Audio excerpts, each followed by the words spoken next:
நிருபங்கள் 2ஆம் அதிகாரம், யாக்கோபு எழுதின நிருபங்கள் 2ஆம் அதிகாரம் 26ஆம் வசனத்தை கூட வாசிக்க கேட்கலாம். அந்தபடியே ஆவி இல்லாத சரீரம், ஆவி இல்லாத சரீரம் செத்ததா இருக்கிறது போல கிரியை இல்லாத விசுவாசம் செத்ததா இருக்கிறது.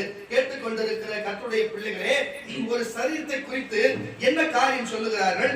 ஆவி இல்லாத சரீரம் செத்ததா இருக்கிறது. ஒரு மனுஷனுடைய சரீரத்தை பார்த்து சொன்னா ஆவி, ஆத்துமா, சரீரம் இருக்கிறது. அப்போ ஒரு மனுஷனிடத்திலே ஆவி இல்லை என்று சொன்னா அந்த சரீரம் என்னவா இருக்கிறது?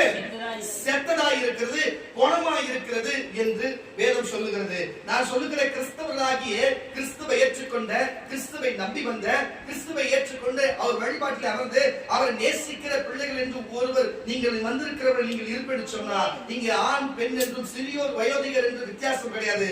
எல்லாமே ஆத்மாவா தான் இருக்கிறது என்பதை முதலாவது நீங்கள் புரிந்து கொள்ள வேண்டும். கர்த்தருடைய பிள்ளையே, ஒரு மனுஷனுக்கு பாருங்க, ஒரு மனுஷன் என்று சொன்னா அவன் சரீரத்திலே ஆவி என்று இருக்கும், ஆத்மா என்று இருக்கும், சரீரம் என்று இருக்கும். ஆனா ஆவி இல்லாத ஒரு மனுஷனுக்கு இருக்கும் என்று சொன்னா அந்த சரீரம் செத்ததா இருக்கும் என்று சொல்லி நீங்க உங்களுக்கு சொன்னா அப்படி புரியும்.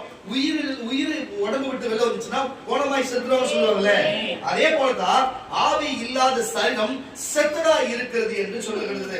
அப்போ ஒரு மனுஷனுக்கு ஆவி என்று சொன்னா நான் சொல்லுகிற ஆவி பரிசுத்த ஆவியை சொல்லுகிறேன். பரிசுத்த ஆவி ஒரு மனுஷனுக்கு உள்ளே இல்லை என்று சொன்னா அவன் செத்த மனுஷனுக்கு சமமாய் இருக்கிறான். அதனால்தான் செத்தவனுக்கு சமமான சரீரம் செத்ததா இருக்கிறது என்று சொல்லப்படுகிறது. அப்போ ஒரு கிறிஸ்தவனா இருந்தா அவன் கிறிஸ்தவத்துக்குள்ளே இருப்பான் என்று சொன்னா அவனுக்குள்ளே பரிசுத்த ஆவியான வேண்டும், ஆவி அவனுக்குள்ளே தங்கி இருக்க வேண்டும். அப்பொழுது அது தங்கி இருந்து அவனுக்குள்ளே இருக்கும் என்று சொன்னா அவன் சரீரம் ஜீவனோடு இருக்கிறது என்று அர்த்தம். இல்லை என்று சொன்னா அவன் சரீரம் செத்ததா இருக்கிறது. அப்படி இல்லை என்று சொன்னா பாருங்க, அப்ப நம்பிக்கை இல்லாத இது அமர்ந்து இருக்கிறது, நம்பிக்கை இல்லாத இயேசுவை தேடுகிறது, நம்பிக்கை இல்லாத காரியம் செய்கிறதுல கிரியை இல்லாத விசுவாசம். புரியுதா இல்லையா உங்களுக்கு? நம்பிக்கையில செயல்படாத ஒண்ணுமே, கிரியைன்னா செயல்படுறது.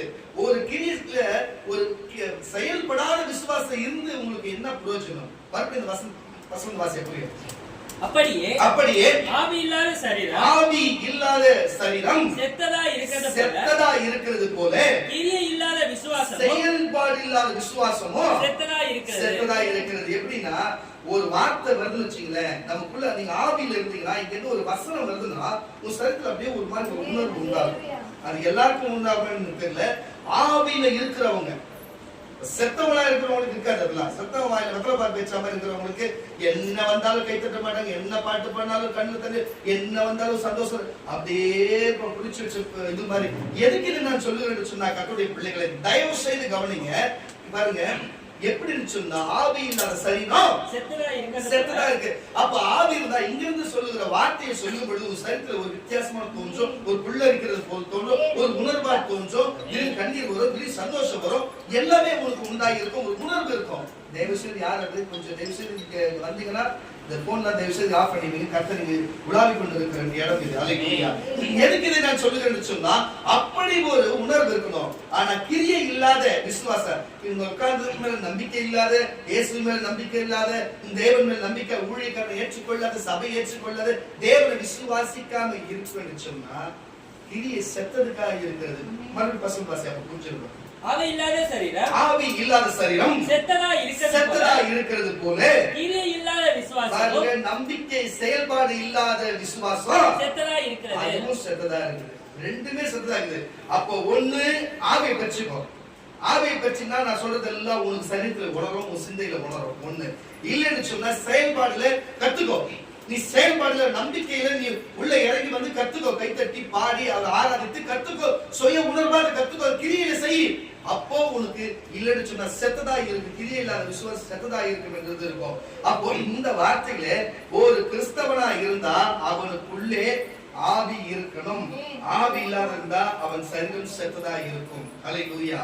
உங்களுடைய இன்றைக்கு பரிசுத்த ஆவி, உன் மெய்யாவே சொல்லுற பரிசுத்த ஆவி எனக்குள்ளே இருக்கிறார் என்று சொன்னால் நீங்கள் கையில உயர்த்த தேவையில்ல, ஒரு அலையில சொல்லுங்க. அல்லேலூயா.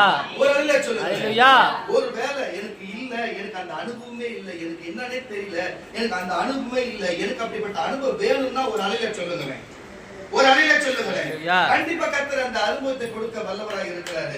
ஏன்னு சொன்னா வேர் பிரிச்சு அவங்க இருக்கிறவங்க ஒரு பக்கம் இல்லாத ஒரு பக்கம் பிரிச்சு தனித்து அனுப்புறதுக்கு இல்லை, எல்லாருமே அதை பெற்றுக்கொள்ள வேண்டும் தேவன் விருப்பம். அதுதான் அவர் சொல்லுகிறார்.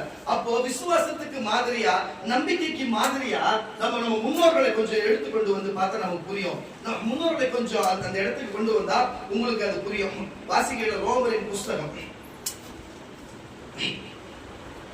4ஆம் அதிகாரம் 19ஆம் வசனத்தை வாசிக்கணும். ரோமர் 4:19 வாசிப்பான். அவன் விசுவாசத்திலே பலவீனமாய் இருக்கவில்லை. நல்லா கேட்டு, நீ யாரை குறித்து இந்த வார்த்தை வருகிறது சொன்னா ஆபிரகாமை குறித்து வார்த்தை வருகிறது. ஆபிரகாமுக்கு 100 வயசு ஆனது, அவன் மனைவியாகிய சாராளுக்கு 90 வயது ஆனது. அப்பொழுது தேவனாகிய கர்த்தர் தூதனை அனுப்பி அவரிடத்திலே பேசுகிறார். உனக்கு உன் வானத்து நட்சத்திரங்களைப் போல பூமியின் மணலை போலவும் உன் சன்னதி பெருகி உயர்ந்த ஸ்தானத்தில் இருப்பார்கள் என்று சொல்லும் பொழுது இப்படிப்பட்ட காரியத்தை நடக்கும். நீ என் வார்த்தை கேளு, என் வார்த்தையின் படி நட, நான் சொல்லுகிற தேசத்துக்கு போ, நீ அங்கே தங்கியிரு, நான் சொல்லும் வரைக்கும் அங்கே தங்கியிரு, மற்றபடி என் வார்த்தை கேளு என்று சொன்ன வினாடியே அவர் அந்த வார்த்தையை நம்பி நாம் கண்டிப்பா நம்ம சொன்ன தேவன் நமக்கு சொன்ன இடத்துக்கு போகலாம், அங்கே தங்கி இருக்கலாம், தேவன் நமக்கு கொடுக்கறதை கொடுப்பார் என்று தெரிஞ்சு பாருங்க. 100 வயது ஒரு மனுஷனுக்காக சொன்னா அவன் சரீரத்திலே சில அவயங்கள் பயன்படாது. ஆமாண்ணா, அவன் சராசரியா ஒரு 25 இருந்து 35 வயது இருக்கிறவங்க ஒரு சராசரியா பார்த்தீங்கன்னு சொன்னா ஒரு 100 இருந்து ஒரு 50 இருந்து 100 கிலோ எடையை தூக்குவாங்க. ஆமாண்ணா, ஒரு அடையில சொல்லுங்க. அதுவே ஒரு 100 வயது உள்ள ஆட்களை ஒரு 50 கிலோ தூக்கி என்று சொன்னா தூக்குவாங்கன்னா ஒரு அடையில சொல்லுங்க, தூக்க மாட்டாங்க.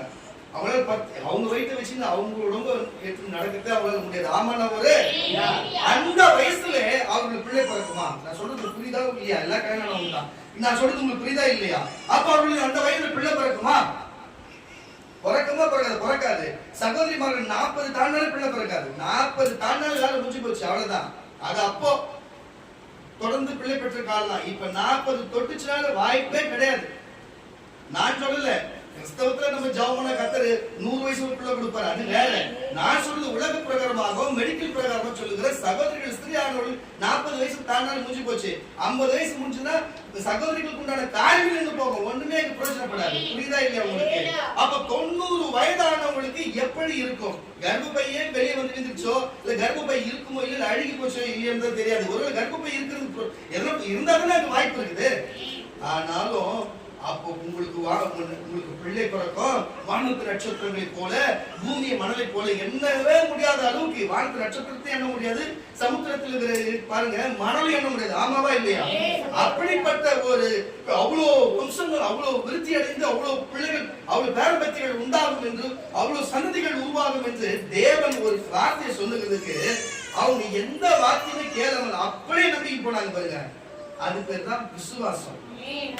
அதுதான் விசுவாசம். கிரியில செயல்ல காமிச்சாங்க. ஆமா, நீங்க சொன்னீங்க நான் போறேன், நீங்க தங்கி இருக்கு சொன்னீங்க நான் தங்குறேன், நான் அங்க இருக்கிறேன், நான் அங்க இருக்கிறேன், செயல்ல காமிச்சாங்க பாருங்க. அதுதான் விஷயம். சொன்னபடியே ஈசாக்கு பிறந்தார்.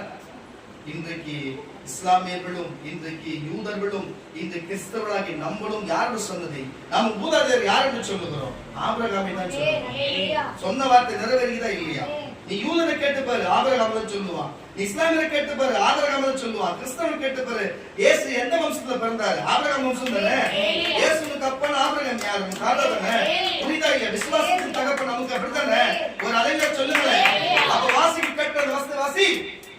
அவன் விசுவாசத்திலே பலவீனமா இருக்கவில்லை. நல்லா கேட்டுங்க. விசுவாசம் சரித்திரமா பலவீனமா இருந்திருக்கலாம், ஆனா விசுவாசத்துல பலவீனமா இருக்கவில்லை.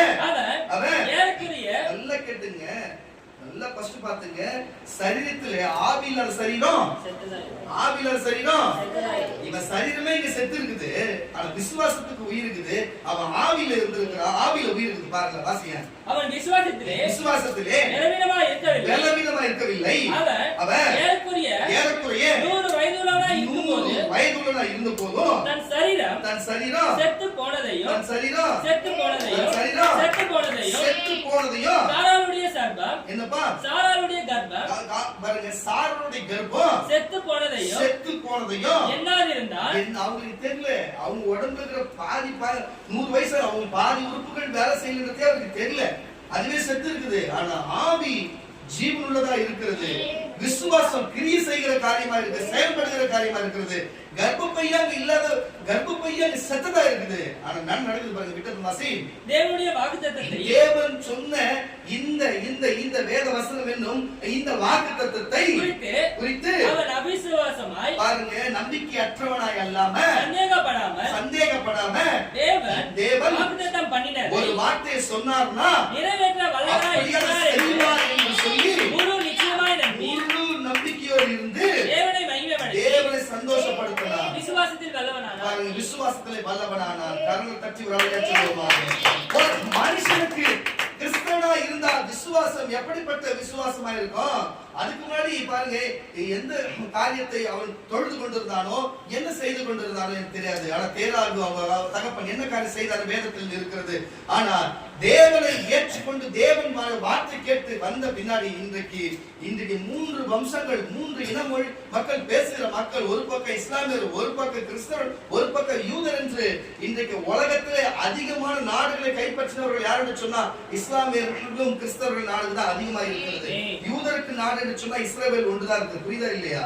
ஆக மக்கள் 100க்கு 90 மடங்கு நாடுகள் யார் ஆபிரகாமின் சன்னதிகள் வாழ்கிற நாடா இருக்குது. மிச்சம் இருக்கிற ஒரு 28 மொத்தம் 120 நாடுகளுக்கு மேல அங்கீகாரம் பெற்ற நாடுகள். 90 நாடுகள் கிறிஸ்தவ நாடு, இஸ்லாமிய நாடா தான் இருக்கிறது. புரியுதா இல்லையா கர்த்தருடைய பிள்ளைகளே? தயவு செய்து புரிந்து நீங்க கேளுங்க. என்ன காரியம்? நம்பிக்கையோடு இருந்த காரியம். இன்றைக்கும் ஆபிரகாமை குறித்து பேசுகிறார் சொன்னா அவர் தேவன் மேல் வைத்த நம்பிக்கை குறித்து பேசுகிறார். சரீரத்தில் ஒன்றும் எல்லாம் செத்தவனுமா இருந்தாலும் ஆவி ஜீவன் பெற்றதாய் அவருக்கு விசுவாச கிரியை செய்கிற வேலை செய்கிறதா இருக்கிறதுனால அவருக்கு சொன்னதை அவருக்கு நடக்கும்படிக்கு அவரே அது கீழ்ப்படிந்தபடினால அவருக்கு காரியம் நடந்தது. உங்களுக்கு சொல்லுகிறேன் கர்த்தருடைய பிள்ளைகளே, உங்கள் சரீரத்தில் எந்த குறைபாடு இருந்தாலும், எந்த பலவீனங்கள் இருந்தாலும், உங்கள் சரீரத்தில் என்ன வேண்டுதல் இருந்தாலும், உங்க சரீரத்தில் என்ன தேவைகள் இருந்தாலும் சரி, அல்லேலூயா, நீங்கள் விசுவாசம் கிரியை செய்கிற விசுவாசமா இருந்தா தேவன் உங்களுக்கு வல்லமையாய் அற்புதம் செய்ய வல்லமையா இருக்கிறார்.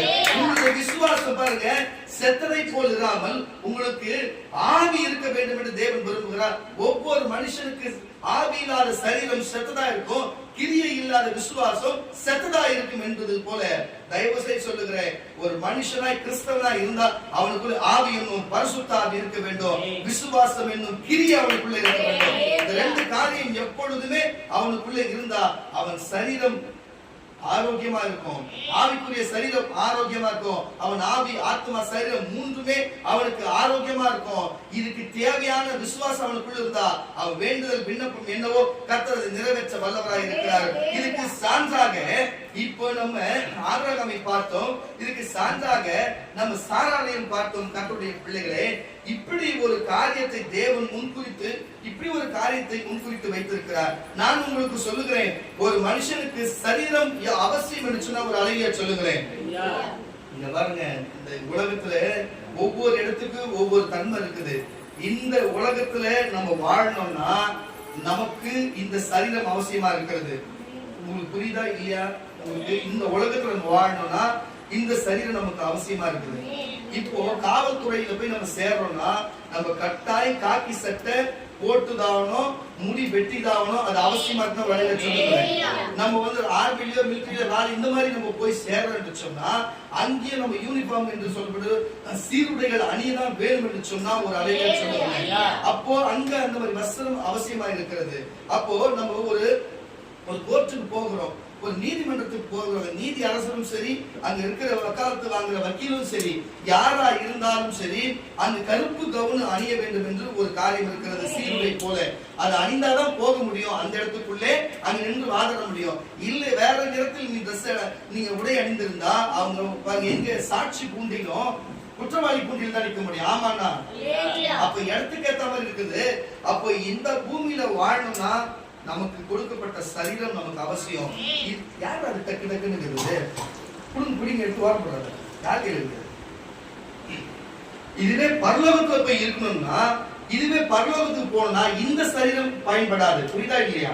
இந்த சரீரம் பயன்படாது, ஆவிக்குரிய சரீரம் பயன்படும். அதுதான் பரலோகத்துக்கு போவோம். ரத்தமும் மாம்சமும் பரலோகத்துக்கு போகாது.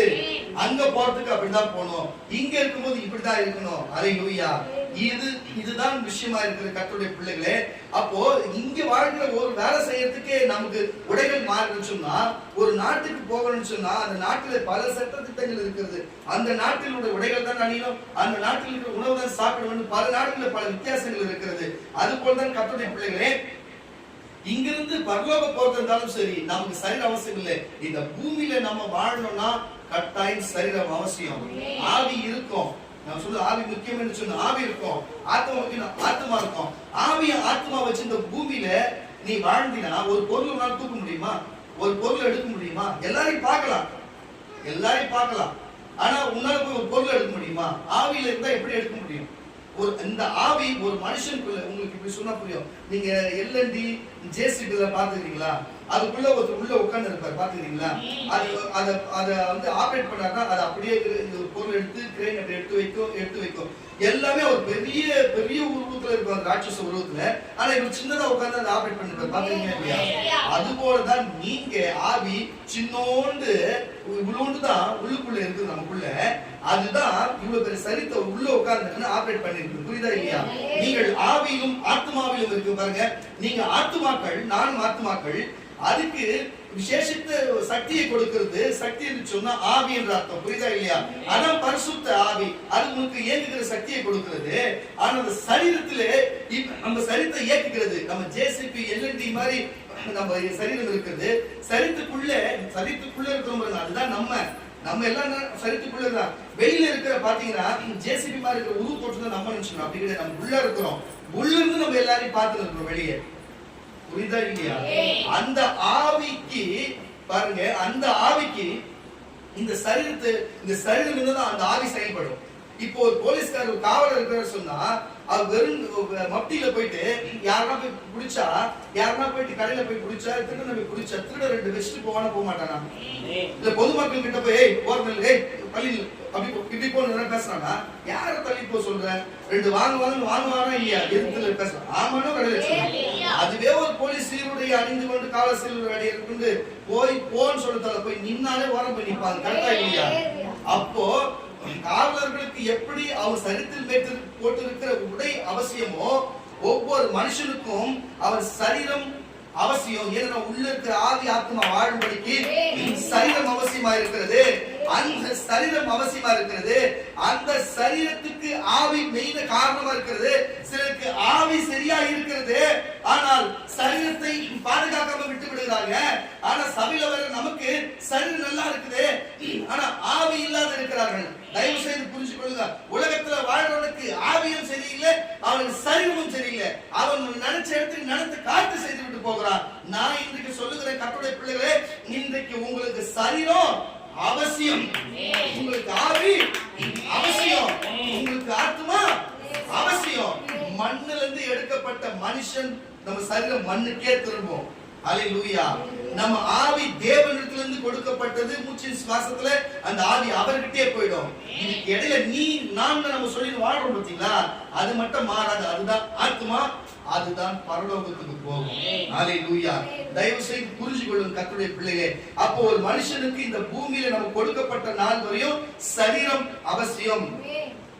ஏன் இந்த சரீரத்தை அவசியம் என்று நான் பேசிக் கொண்டு வருகிறேன் சொன்னா, இன்றைக்கு சம்பந்தமே இல்லாத குடி போதை பழக்கத்துல போய் குடிச்சு ரெண்டு கிட்னியிலையும் வீணாக்கி வாழ வேண்டிய ஒரு 60-70 வயசு வரையும் வாழ வேண்டிய பிள்ளைகள் 35-40க்குள்ளே சாகுறான்னு சொன்னா, நீங்க நினைக்கலாம் அவனோட சரீரம், அவனோட காசு, அவன் குடிக்கிறான், அவன் வெறிக்கிறான், அவன் தப்பு பண்ண ஜெயிலுக்கு போறான், நம்ம பேசி நான் போறோம்னு சொல்லிட்டு. நம்ம பேசுறது யார் பேசணும்? நான் பேசுறது யார் பேசணும்? ஏன்னா நான் ஒரு ஊழியக்காரன், வேதவசனம் தான் சொல்லுகிறது. அதை எடுத்து பேச என்ன வச்சிருக்கிறாரு தேவன், அதை போய் நீ சொல்லதா உள்ள வச்சிருக்கிறாரு. கர்த்தருடைய பிள்ளைகளே, ஒவ்வொரு மனுஷனுக்கும் சரீரம் அவசியம். நான் உங்களுக்கு ஒரு காரியத்தை சொல்லுகிறேன். ஒரு வாகனத்தை நான் உங்ககிட்ட கொடுத்து விட்டு நான் ஊருக்கு போறேன்னு வச்சுங்களேன், நான் சொன்னா நீங்க என்ன ஏமாத்துவீங்க. அதனால உங்களுக்கு ரொம்ப முரடான ஒரு ஆளு ஒரு வாகனத்தை கொடுத்து பத்திரமா வச்சுக்கிடா, வண்டி கிண்டி எல்லாம் போட்டு வச்சுட போயிடா பாத்திரம் சொல்லிட்டு கொடுத்துட்டு போறாரு. நீங்க என்ன பண்றீங்கன்னா, பக்கத்துல ஒருத்தர் வந்து பக்கத்துல கடைக்கு வரைக்கும் போயிட்டு வர சொல்லிட்டு உங்ககிட்ட வாங்கி போயிட்டு வந்து ஆக்சிடென்ட் பண்ணிட்டான். உங்க கையிலே காசுல அவன் கொடுக்க மாட்டான். வண்டி மாடல் வந்து கேட்கிறாரு, என்னடா வண்டி வச்சிருக்கீங்க? எங்கடா வண்டி பார்த்தா ஆக்சிடென்ட் ஆயிருந்தா அவர் என்ன பண்ணுவார்? ஓட்டி உடச்சுன்னு என்ன பண்ணுவாரா, இல்ல நம்பிக்கை கொடுத்துட்டு போறவங்க என்ன பண்ணுவாரு சொல்லுங்க? கொஞ்சம் திட்டுவாரா, கொஞ்சம் அடிப்பாரா, காசு கேட்பாரா, தண்டனை கொடுப்பாரா? ஆமாண்ணா. அப்போ உனக்கு சரீரத்தை கொடுத்த, உனக்கு ஓட்டுறதுக்கு கொடுத்தது உங்க அப்பா அம்மா. புரியுதா இல்லையா?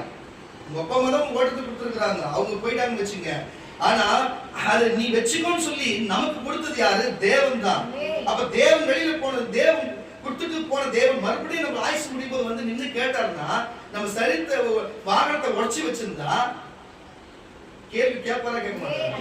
அப்போ ஒவ்வொரு மனுஷனும் தூர தேசத்துக்கு, தூர இடத்துக்கு போகணும்னா ஒரு வண்டி அவசியமா, ஒரு 2 சக்கர வாகனம், 4 சக்கர வாகனம் அவசியமா இருக்கிறது போல இந்த ஆவியும் இந்த ஆத்மாவும் சுமந்து கொண்டு நம்ம நினைக்கிற இடத்துக்கு போக வேண்டும் சொன்னா இந்த வாகனத்தை போல, இந்த ஜேசிபி போல இருக்கிற இந்த சரீரத்தை வச்சுதான் அங்க இங்க நவர முடியும், ஒரு பொருளை எடுக்க முடியும், ஒரு பொருளை சாப்பிட முடியும், அப்படி இருக்க முடியும். கர்த்தருடைய பிள்ளைகளே, தயவு செய்து நான் சொல்லுகிற கர்த்தருடைய பிள்ளைகளே, வாகனம் இருக்கும், வாகனத்துக்கு பெட்ரோல் போட்டாதான் வாகனம் ஓடும், எந்த வாகனமா இருந்தாலும் சரி. அப்ப மனுஷனுக்கு சாப்பாடு கொடுத்தாதான் அவன் தொடர்ந்து இயங்குவான். ஆவிக்கும் ஆத்மாக்கும் சாப்பாடே தேவையில்லை. எதுக்கு இதை சொல்லுகிறது சொன்னா, உங்களுக்கு வாகனத்தை போல ஒரு வாகனத்தை கொடுத்தாலே சில பேர் தொடச்சு பக்கா வச்சிருப்பாங்க. அதனால வெயில் பட்டாத அளவுக்கு துணி போட்டு வைப்பாங்க, கவர் போட்டு வைப்பாங்க, தொடச்சு வைப்பாங்க, மாசத்துல வாட்டர் வாஷ் பண்ணி வைப்பாங்க, கட்டிங் ஆயில் அடிப்பாங்க. ஆமாண்ணா. ஒரு 6 மாசத்துக்கு ஒரு வாட்டி சர்வீஸ் பண்ணுவாங்க, இல்லைன்னா ஒரு 15,000 கிலோமீட்டருக்கு ஒரு வாட்டி சர்வீஸ் பண்ணுவாங்க, ஆயில் மாத்துவாங்க, செக் பண்ணுவாங்க. இந்த மாதிரி எல்லா காரியத்தை பண்ணுவாங்க. எதுக்கு பண்றாங்க? அப்படியே ஓட்டலாம், அப்படியே ஓட்டினா வண்டி போயிடுமே, அதிகமான செலவு வச்சிருமே. அப்பப்போ பார்த்தா கம்மியா இருக்கும், நம்ம ஃப்ரீயா ஓட்டலாம், மன நிம்மதியா ஓட்டலான்ட்டு தானே செய்யறோம். எல்லா வாகனம் வச்சிருக்கவங்க மனதில் அப்படிதான் இருக்கும். ஆனா சில பேர் அப்படியே ரெடி பண்ணாத விட்டுட்டு அப்படியே ஃபால்ட்டான வண்டி ஓரம் கட்டி விட்டு அப்புறம் ரெடி பண்ணவே மாட்டாங்க. அவங்க வண்டியா இருக்க விட்டுருவாங்க. இது அவங்களுக்கு யாரும் கொடுத்துருந்தா சொல்லுங்களேன். அப்ப இதுல இருந்து என்ன சொல்றேன்னா, இங்க வந்திருக்கிற ஒவ்வொரு மனுஷனுடைய சரீரமும் அவருடையது இல்லை என்பதை முதல்ல புரிஞ்சுக்கணும். அது எந்த சமூகத்தை சார்ந்த, எந்த இனத்தை சார்ந்த, எந்த மொழியை சார்ந்தவனா இருந்தாலும் அந்த பேச்சு கிடையாது. எல்லா இன மொழிக்கு அப்பாற்பட்டதான் தெய்வம். அல்லேலூயா. அவர் நம்முடைய சரீரத்தை நமக்கு கொடுத்திருக்கிறாரு. அந்த சரீரத்தை நம்ம எந்த விபத்துக்குள்ளாக்காதபடிக்கு, எந்த லிவர் போகாதபடிக்கு, எந்த இருதய பிரச்சனை வராதபடிக்கு, எந்த கண்ணு பிரச்சனை வர, காது பிரச்சனை, எதுவுமே சரித்திர பிரச்சனை வருதுன்னா, நம்ம சாப்பிடுறது தவறானதை சாப்பிட்டு நம்ம உடம்பை கெடுத்தனாலும் நமக்கு பண்றது பாவம் தான். நம்ம போய் ஒருவனை கொன்னாலும் பாவம் தான். அது வெட்டுப்பட்டு வந்தாலும், நம்ம வெட்டுப்பட நம்ம காரணமா இருந்தாலும் நமக்கு அது பாவம் தான். நம்ம சரீரத்துல ஒரு கை போனாலும் தப்புதான், ஒரு கால் போனாலும், கண்ணு போனாலும், தலை போனாலும், பல்லு போனாலும் எல்லாமே தப்புதான். தேவன் கொடுத்தது ஃப்ரெஷ்ஷா அப்படியே அது வயதாகி அதுவே கெட்டு போய் அது வயசாகி ஒண்ணுமே இல்லாத போய் அது அப்படியே செத்து போச்சுன்னா பிரச்சனை கிடையாது.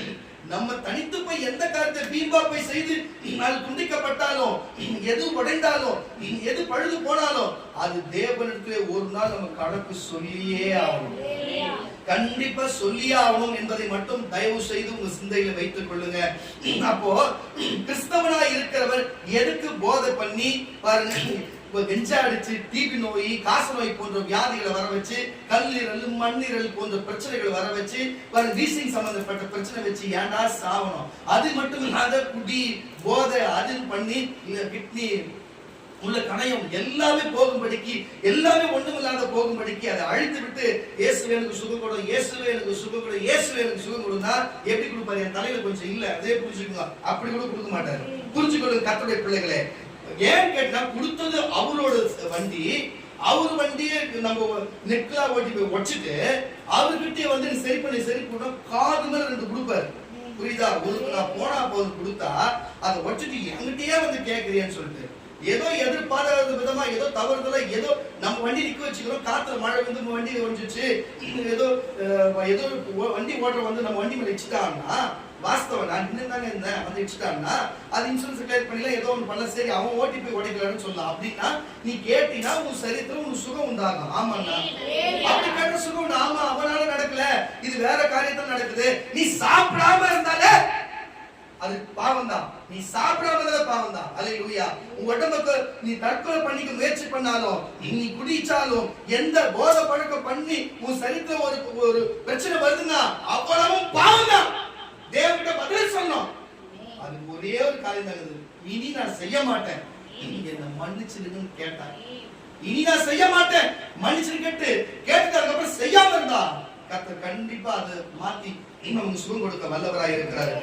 தயவு செய்து புரிஞ்சு கொள்ளுங்க கர்த்தருடைய பிள்ளைகளே. அப்போ ஒரு மனுஷன் இந்த பூமியில வாழணும்னா, ஒரு காவலர் இருக்கணும்னா, காவலர் சீருடைக்குள்ளே அவர் இருந்தால்தான் அவருக்கு பாதுகாப்பு. ஒரு வக்கீல் இருக்கிறான்னு சொன்னா, அவர் கோர்ட்டுக்குள்ளே போகிறான்னு சொன்னா, அந்த கவனுக்குள்ளே அவர் இருந்தாதான் அவருக்கு பாதுகாப்பு. அப்ப மிலிட்டரி ஒருவர் இருப்பார்னு சொன்னா, அவருடைய உடைக்குள்ள அவர் இருந்தாதான் அவருக்கு ஒரு பாதுகாப்பு. இப்போ பாம்ப் ஸ்குவாட் வராங்க, பாம்ப் ஸ்குவாடுக்கு நானும் பாம்பு எடுப்பேன், நீங்க எல்லாம் வித்தியை தெரிவித்து பாம்ப் ஸ்குவாடு உடைய அணியாம பாம்பை போயிட்டு டிபியூஸ் பண்ணலான்னு போனா டிபியூஸ் ஆகி தெரிச்சு வெச்சு போயிடுவார். புரியுதா இல்லையா? அப்போ அதுக்குண்டான உடைய போட்டோம்னா அப்படி வெடிச்சா கூட அவருக்கு எந்த சேதம் தப்பிப்பாரு. அப்போ ஒரு சரீரம் காக்கப்படனால மேல இருக்கிற அந்தந்த அதிகாரத்தில் இருக்கிற வஸ்திரத்தை போட்டு அணிந்தாதான் அப்படி ஒரு அதிகாரம் இருக்கிறது. ஆமாண்ணா, ஒரு அலைய சொல்லுங்களேன். அப்போ அது போலதான் கர்த்தருடைய பிள்ளைகளே, தேவன் கொடுத்த சரீரத்தை நமக்கு இருந்தாதான் நம்ம ஆவி ஆத்மா கொடுக்கப்பட்ட நாள் வரையும் தீர்காயுசோடு சந்தோஷமா இந்த பூமியில எல்லாத்தையும் அனுபவிக்க முடியும். எந்த போத பழக்கம் எதுவுமே இல்லைன்னு சொன்னா, கூடுதலா ஒரு 15-20 ஆண்டுகள் இந்த பூமியை பார்த்து ஜனங்களை பார்த்து சந்தோஷமா திருப்தியான வாழ்க்கை வாழ்ந்து விட்டு போகும். ஒரு அலையில சொல்லுங்களேன். எதுக்கு இதை சொல்லுங்கன்னு சொன்னா, நம் சரீரத்தை தெளிவாக தெளிவாக தெளிவாக அழகா பயன்படுத்த வேண்டும், அழகா பயன்படுத்த வேண்டும். இல்லைன்னு சொன்னா இன்னொரு காரியம் சொல்றேன். சரி, இப்படி இன்னொரு காரியம், அப்பா நான் நீங்க நினைக்கலாம், சரி நான் இந்த மாதிரி தப்பு பண்ணிட்டேன், இந்த மாதிரி தப்பு பண்ணிட்டேன், இப்படி ஆயிடுச்சு. அப்போ என் கை ஒரு பாவத்தை பண்ணிச்சு, எடுத்துக்காட்டு தான் சொல்றேன், அப்படியே செய்யணும். என் இடது கை ஒரு தப்பு பண்ணிச்சு, பாவம் பண்ணிச்சு, இப்ப என்ன பண்றது அப்படின்னா, இங்க இடது கை தப்பு பண்ணிச்சு, ஆனா வலது கை தலையில இருந்து கால் வரைக்கும் எதுவுமே பாவம் பண்ணல, இடது கை மட்டும் பண்ணிச்சு. என்ன பண்ணலாம்னா, இடது கை மட்டும் வெட்டிட்டு அது கீழே போட்டு நம்ம மொத்த கையோட தான் பண்ண பரலோகத்துக்கு போயிடலாம், அங்க போய் உயிரோட வாழலாம். புரியுதா?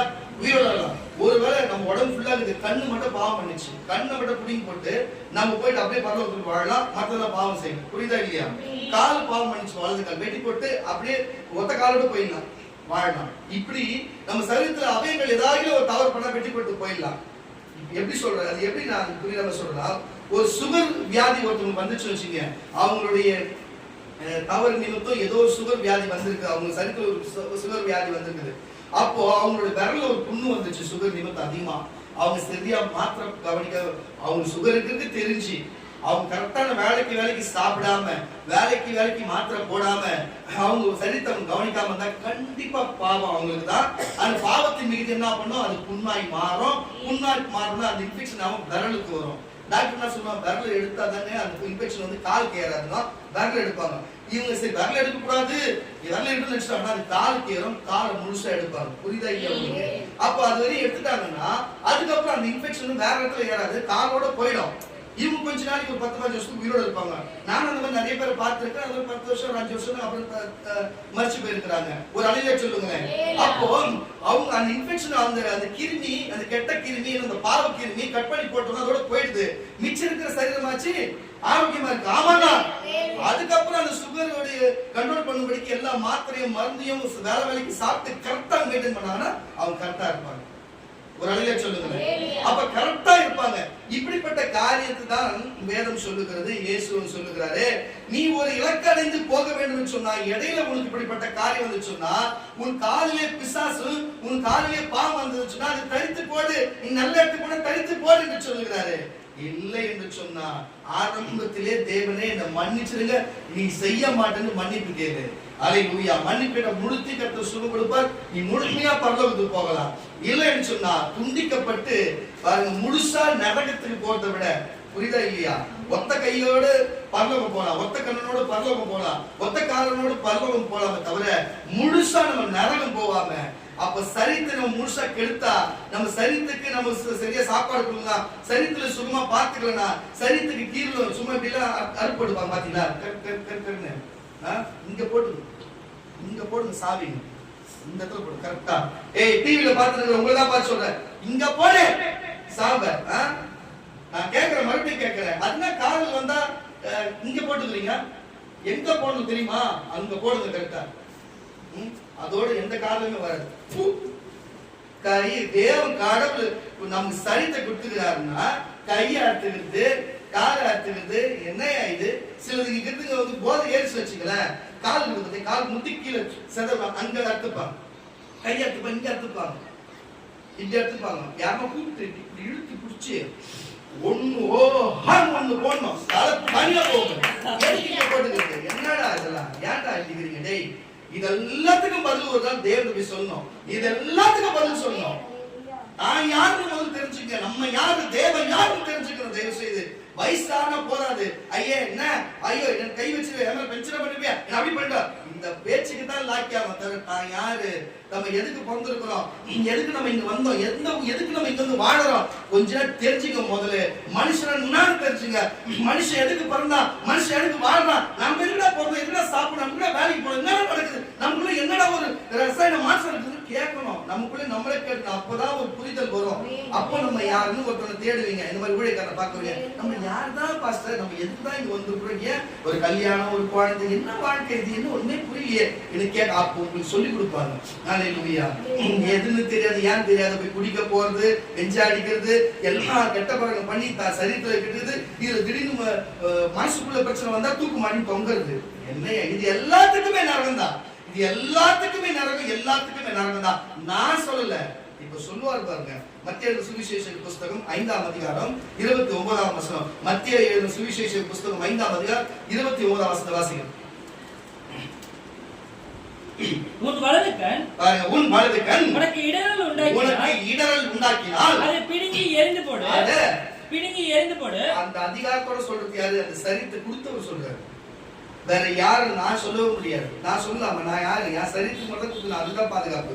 ஒரு வேலை உங்க சரீரத்துக்கு நான் ஜபிக்கலாம், அவ்வளவுதான் தவிர உன்னோட சரீரத்துக்கு நான் பாதுகாப்பு கொடுக்க முடியாது. புரியுதா?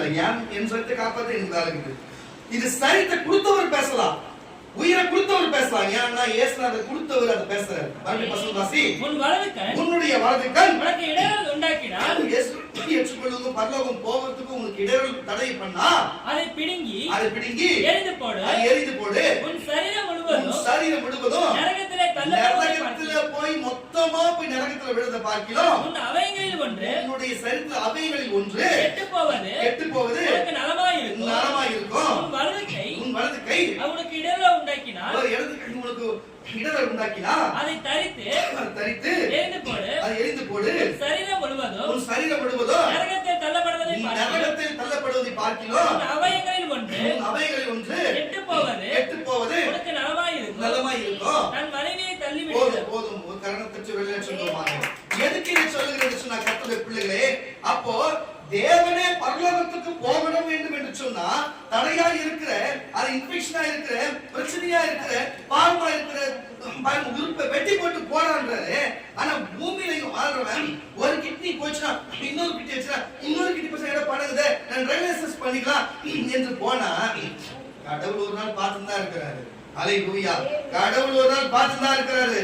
தயவு செய்து சொல்லுகிறேன், இன்றைக்கு கேட்டுக்கொண்ட கர்த்தருடைய பிள்ளைகளே, தயவு செய்து சரீரத்துக்கு விரோதமா செய்கிற காரியங்கள், தற்கொலை முயற்சிகள், கையில அறுப்புகள் போன்ற காரியங்கள், நம்ம சரீரத்துக்கு நம்மளால ஏதாவது ஒரு தப்பும் தவிர சாப்பாடு சாப்பிடாம, நேரத்துக்கு சாப்பிடாம, வேலைக்கு சாப்பிடாம, போட வேண்டிய மாத்திரை போடாம நம்ம கவனக்குறைவா இருப்போம் என்று சொன்னா கண்டிப்பா இந்த சரீரத்தை கொடுத்தவர் ஒரு நாள் இந்த கேள்வி கேட்பாரு. நீ நினைச்சிருக்கிற நீ கிட்டத்தட்ட ஒரு 25 வருஷமா 30 வருஷமா 40 வருஷமா அங்க இருக்கிறதுனால முந்து நினைச்சிருக்கிற 1000 வருஷமா அதுக்குள்ள இருந்தாலும் அது தேவனுடையது. அது மட்டும் மாற்றாது, என்னைய சேர்த்துதான் சொல்றேன். தயவு செய்து இப்படிப்பட்ட காரியத்தை விட்டுட்டு நமக்கு சரீரம் அவசியம் என்பது சொல்லுகிற ஒரு அழில சொல்லுங்களேன். இந்த பூமியை சுந்தரிக்க, இந்த பூமியில வாழணும், தேவனை ஆராதிக்கணும், சபைக்கு போகணும், குடும்ப குட்டியை பார்க்கணும், தாய் தகப்பனை பார்க்கணும், 4 இடம் சுத்தி பார்க்கணும், கடவுள் கொடுக்கப்பட்ட வேலையை செய்யணும், நம்ம திருப்தியா வாழணும், மன மகிழ்ச்சியா வாழணும், ஆரோக்கியத்தோட வாழணும், பலத்தோடு வாழணும். இதுக்கு முன்னாடி நான் பல தப்பு செஞ்சிருந்தா இனிமே நான் வேலைக்கு தண்ணி குடிப்பேன், வேலைக்கு சாப்பிடுவேன், நான் போதை எதுவும் பண்ண மாட்டேன், நான் என் சரீரத்தை காப்பாற்றுவேன், மற்றவங்க சரீரத்தில் போய் நான் வந்து துன்புறுத்த மாட்டேன், என் சரீரத்தை துன்புறுத்த யாரையும் அனுமதிக்க மாட்டேன், நான் கரெக்டா இருப்பேன் என்று சொல்லுகிறவங்க ஒரு அழில சொல்லுங்க. நான் சொல்லிட்டேன் உங்களுக்கு, சரீர அவயத்தினால் அவைங்க நிறைய, சரீரம் ஒண்ணு. நம்ம சரீரம் இப்படி ஆபத்துக்கு ஒரே ஒரு அதான் காரியம். ஆனா அவர் மட்டும் எப்படி சேஃப்டியா இருப்பார் தெரியுமா? நாக்கு தான் எதனா ஒண்ணு சொல்லிடும், சொல்லிட்டு கப்புன்னு உள்ள போய் ஒட்டிக்கும். அவன் கத்தி எடுத்து ஸ்ட்ரெயிட்டா கழுத்து தான் வெட்டுவான். புரியுதா இல்லையா? ஸ்ட்ரெயிட்டா மண்டையே ஒண்ணு வைப்பா. மண்டை என்ன பண்ணுச்சு, கழுத்து என்ன பண்ணுச்சு, நாக்கு தான் சொல்லிட்டு உள்ள கொஞ்சிக்கும். அது சொல்லிட்டு உள்ள கொஞ்சிக்கும். மத்த எல்லா இடத்துலயும் அடிப்பானுங்க. மத்த எல்லாத்துலயும் எங்கன்னா சண்டை போட்டுருப்போம், போலீஸ்கார காலியை கை வச்சு வாங்க வாங்க நாக்கு தான் இந்த வேலையை பண்ணிக்கணும். ஆமாண்ணா, இப்படித்தான். அப்போ சரீரத்துல எந்த அவயங்கள் எதை செய்தாலும் சரீரம் ஒன்றுதான் என்பதை புரிந்து கொள்ளுங்க. அப்போ என்ன காரியம் செய்தாலும், ஒண்ணு தவறு செய்தாலும் நம்ம அதை திருத்த வேண்டும் என்று புரிஞ்சு கொள்ளுங்க. ஹல்லேலூயா. தயவு செய்து நம்ம நோக்கம் எல்லாம் பரலோகம் போவதும், முக்தி அடைவதும், சித்தி அடைவதும், தேவனுடைய பாதத்தில் போய் சேர்வதுதான் இந்த பூமியிலே நமக்கு கொடுக்கப்பட்ட நாட்கள். அவரை பூமியில ஆராதிக்கணும், சந்தோஷமா இருக்கணும், கொடுக்கப்பட்ட வேலையை செய்யணும், மற்றபடி நம்ம குடும்பத்தோடு சந்தோஷமா இருக்கணும். சந்தோஷம் மனமகிழ்ச்சியோடு வாழத்தான் தேவன் அவருடைய சரித்தை நமக்கே கொடுத்திருக்கிறார். நம்ம சரீரம் நல்லா இருக்கணுன்றதுக்காக. இப்போ நம்ம சரீரம் நல்லா இருக்கிறதுக்காக ஆடோட சரீரத்தை சாப்பிடணும். ஒரு அழகா சொல்லுங்க. செய்ய மாட்டோம். இது சாப்பிடுங்க மாடு சொல்லிட்டா அதையாங்க சொல்லுங்களேன். உன் சரீரம் நல்லா இருக்கணும்னா இப்ப மூட்டு வலிக்குது வச்சுங்க, கால் ஆட்டுக்கால் சூப்பு குடிக்க சொல்லுவாங்க. புரியுதுங்களா? அது மாதிரி மாட்டுவால் சூப்பு குடிக்க சொல்லுவாங்க. அது போல நம்ம சரி நல்லா இருக்கணும்னா ஆடோட சரீரத்தை நம்ம புசிக்கிறோம், மாடோட சாப்பிடுறோம், கோழி இதை சாப்பிடுறோம், எல்லாத்தையும் சாப்பிடுவோம்னு வச்சுங்க. எதுக்காக? நம்ம நல்லா இருக்கணும். டாக்டர் அதான் சொல்றான், கண்டுபிடிப்பா தானே இருக்குது. குழந்தைக்கு தலை நிக்கணும்னா தலைக்கறி சாப்பிட்டு குழந்தைக்கு பால் கொடுக்க சொல்லுங்க. சொல்லுவாங்களா இல்லையா? இடுப்பு வலி சாப்பிட்டா சரி இடுப்பு சூப் வச்சு கொடுப்பா சரியாயிடும் பெரியவங்க சொல்றாங்களா இல்லையா? அப்போ ஒரு சரித்தை சாப்பிட்டா நமக்கு இப்படிப்பட்ட காரியம் நடக்குது. ஆனா நான் ஒரு சரித்தை சொல்லுகிறேன், அந்த சரித்தை சாப்பிட்டா உனக்கு பாவமே தான் போயிடும். நீ இந்த உலகத்துல எந்த சரித்தை சாப்பிட்டாலும் உடம்பு நல்லா இருக்கு, நான் மாற்றத்தை சொல்லவில்லை. ஆனா பூமியில தான் இருக்க முடியும். ஆனா நான் சொல்றத சரித்தை சாப்பிட்டா பரலோகத்துக்கு போக முடியும். அதுதான் இயேசுவின் சரீரம். இயேசுவின் சரீரம் இருக்கிறது. அல்லேலூயா. ஏன்னா உன் சரீரம் என் சரீரமும் பாதுகாப்போடு ஆரோக்கியத்தோடு இருக்கும்படிக்கு அவர் தன்னுடைய சரீரத்தை கொடுத்திருக்கிறார். வாசிக்க கேட்கலாம். 1 கொரிந்தியர் புஸ்தகம் 15 1 கொரிந்தியர் 15 44 வாசியம். 1 கொரிந்தியர் 15ஆம் அதிகாரம் 44 ஜென்ம சரீரம் விதைக்கப்படும். நல்லா கேட்டுங்க. ஜென்ம சரீரம் விதைக்கப்படும், ஆவிக்குரிய சரீரம் எழுந்திருக்கும். நல்லா கேட்டுங்க. ஜென்ம சரீரம் விதைக்கப்படும், ஆவிக்குரிய சரீரம். புரியுதா? சரீரம் நான் ஏற்கனவே ஆவி சொல்லல, இப்ப ரெண்டுமே ஒண்ணா இருக்குது. ஆவிக்குரிய சரீரம் விதைக்கப்படும், ஆவிக்குரிய சரீரம் எழுந்திருக்கும். ஜென்ம சரீரம் உண்டு, ஆவிக்குரிய சரீரம் உண்டு. அந்தபடியே முந்தின மனுஷனாகிய ஆதாம் ஜீவ ஆத்மாவானா. நல்ல கேட்டுங்க. ஜீவ ஆத்மாவானா என்று எழுதியிருக்கிறது. என்னப்பா? பிந்தின ஆதாம் உயிர்ப்பிக்கிற ஆவியானா. நல்ல கேட்டுங்க. பிந்தின ஆதாம்னா யாரு? இயேசுநாதர். பிந்தின ஆதாம் உயிர்ப்பிக்கிறதா இருக்கிறது. ஆகிலும் ஆவிக்குரிய சரீரம் முந்தினதல்ல. ஜென்ம சரீரமே முந்தினது. ஆவிக்குரிய சரீரம் பிந்தினது. முந்தின மனுஷன் பூமியிலிருந்து உண்டான மண்ணானவன். இரண்டாம் மனிதன் மண்ணுக்கே போயிடுவார். இரண்டாவதா வந்தவரே வானத்திலிருந்து வந்தவரே கர்த்தர். அல்லேலூயா. அப்போ மண்ணுல உண்டாக்கின நம்ம மனுஷனா இருக்கிற சரீரம் எங்க போயிடும்? மண்ணுக்கு போயிடும். ஆவிலிருந்து வந்து நம்ம ஆவியில உண்டாக்கினவருக்கு இந்த ஆவி எங்க போவோம்? உண்டாக்கினவராகிய பரலோகத்துக்கு அவர்கிட்டே போயிடும் இந்த ஆவி. புரிஞ்சுச்சா? இப்போ மண்ணானவன் எப்படியோ மண்ணானவர்களும் அப்படிப்பட்டவர்கள். உலகத்துல இயேசுவை ஏற்றுக்கொள்ளாதவர்கள் எல்லாம் மண்ணானவர்கள் எப்படியோ மண்ணானவர்கள் போலவே அப்படியே வானத்துக்குரியவர் எப்படிப்பட்டவரோ. கிறிஸ்தவர்கள் நம்ம வானத்திலிருந்து வந்தவர் கிறிஸ்தவர். வானத்துக்குரியவர் எப்படியோ வானத்துக்குரிய நம்மளும் அப்படிப்பட்டவர்களே. மேலும் மண்ணானவனுடைய சாயலை நாம் அணிந்திருக்கிறது போல மாணவருடைய சாயலையும் அணிந்து கொள்ளுவோம். 30 49 எதுக்கு இதை சொல்லுங்க கர்த்தருடைய பிள்ளைகளை? இப்ப உங்களுக்கு புரிஞ்சுச்சா எந்த சரீரம் எப்படிப்பட்டது? நமக்கு சரீரம் கொடுக்கப்பட்ட சரீரம் எங்க போவோம்? ஆவி கொடுக்கப்பட்ட சரீரம், ஆவிக்குரிய சரீரம் கொடுக்கப்பட்டது எங்க போவோம்? பரலோக போவோம். தெளிவா புரிஞ்சுச்சா? அப்ப சரீரத்தை நம்ம ஆரோக்கியத்துக்காக மற்ற ஜீவராசிகளுடைய சரீரத்தை நம்ம புசிக்கும் பொழுது நம்ம சரீரம் ஆரோக்கியம் அடைகிறது. ஒரு அலையில சொல்லுங்களேன் பார்ப்போம். அப்ப இயேசுடைய சரீரத்தை புசிக்கும் பொழுது நம்ம ஜென்ம பாவங்கள் நீங்க ஒரு அலையில சொல்லுங்களேன், அலையில சொல்லுவோமாக. இப்படிப்பட்ட காரியம் இருக்கிறது. தயவு செய்து நம்ம புரிந்து நம்ம நடந்து கர்த்தர் நமக்கு தெளிவான காரியத்தை நமக்கு வெளிப்படுத்தி நமக்கு தெளிவுகளை கர்த்தர் கொடுத்து கொண்டு வருகிறதுக்காக அவர் நன்றி சொல்லுவோம். வாசி அதே ரோமருக்கு நிருபம் 6ஆம் அதிகாரம் 6ஆம் வசனம் வாசிக்கலாம். ரோமர் 6:6. நாம் இனி பாவத்துக்கு ஊழியம் செய்யாதபடிக்கு, நல்ல கவனிங்க, நாம இனி பாவத்துக்கு ஊழியம் செய்யாதபடிக்கு பாவ சரீரம் ஒளிந்து போகும் பொருட்டாக. அதான் நான் சொல்றேன், இதுக்கு முன்னாடி வரைக்கும் ஏதோ தப்பு பண்ண, சரி போன வந்த ரைட்டு, ஆனா இன்னைக்கு ஒரு வாய்ப்பை கொடுக்கிறார். பாவ சரீரம் நமக்கு ஒளிந்து போகும் பொருட்டாக நம்முடைய பழைய மனுஷன் அவரோடு கூட சிலுவையில் அறையப்பட்டு பட்டதென்று அறிந்திருக்கிறோம். மரித்தவர் பாவத்துக்கு நீங்கி விடுதலையாக்கப்பட்டிருக்கிறார். ஆகையால் கிறிஸ்துவோடு கூட நாம் மரித்தோமானால் அவருடனே கூட பிழைத்திருப்போம் என்று நம்புகிறோம். மரித்தோரிலிருந்து எழுந்த கிறிஸ்து இனி மரிக்கவில்லை என்று அறிந்திருக்கிறோம். மரணம் இனி அவரை ஆட்டுக்கொள்வதில்லை. அவர் மரித்து பாவத்துக்கு ஒரே தரம் மரித்தார். அவர் பிழைத்திருக்கிறது தேவனுக்கென்று பிழைத்திருக்கிறார். அப்படியே நீங்களும் உங்கள் பாவத்திற்கு மரித்ததாகவும் நம்முடைய கர்த்தராகிய இயேசு கிறிஸ்துவுக்கு தேவனுக்கென்று பிழைத்திருக்கிறார். ஒரு அலையா சொல்லுவோமாக. அப்போ நான் உங்களுக்கு சொல்லுகிறேன் கர்த்தருடைய பிள்ளைகளே, அப்போ இயேசு பிழைத்திருக்கிறார். மரித்தார், 3ஆம் நாள் பிழைத்திருக்கிறார். அவர் நம்மளும் பிழைத்திருப்போம். அவருக்கு நம்ம பிழைத்திருப்போம். நம்ம சரீரம் பிழைத்திருக்கோம். நம்ம ஆவி பிழைத்திருக்கோம்.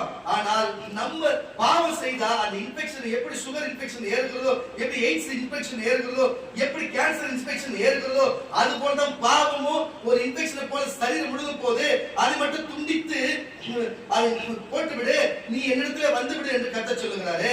ஆனால் அது பாதிக்கப்பட்டவர்களுக்கு நீங்க தான் மொத்த சரீரமே அவருடைய சிலுவைக்கு ஒப்பு கொடுத்துட்டீங்களே.